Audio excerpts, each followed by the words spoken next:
Barack Obama avait pris une année sabbatique après la fin de son mandat présidentiel pour voyager à travers le monde. Il avait toujours été passionné par la découverte de nouvelles cultures et la rencontre de nouvelles personnes, et il avait finalement trouvé le temps de réaliser ce rêve. Un jour il décida de se rendre en Afrique pour visiter plusieurs pays du continent.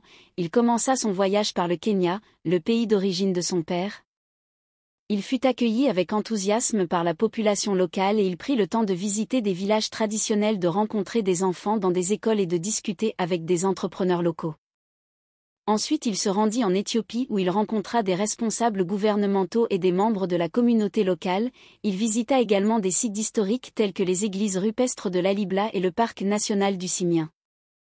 Le voyage de Barack Obama se poursuivit ensuite en Tanzanie où il eut l'occasion de visiter les célèbres parcs nationaux de Serengeti et de Ngorongoro qui abritent certaines des espèces animales les plus emblématiques du continent africain. Il eut également l'occasion de rencontrer des artistes et des musiciens locaux qui lui présentèrent la richesse de la culture tanzanienne. Au cours de son voyage, Barack Obama fut impressionné par la diversité et la beauté de l'Afrique, ainsi que par la chaleur et la générosité de ses habitants. Il avait également été inspiré par les efforts déployés par de nombreux pays pour renforcer la démocratie, l'éducation et le développement économique.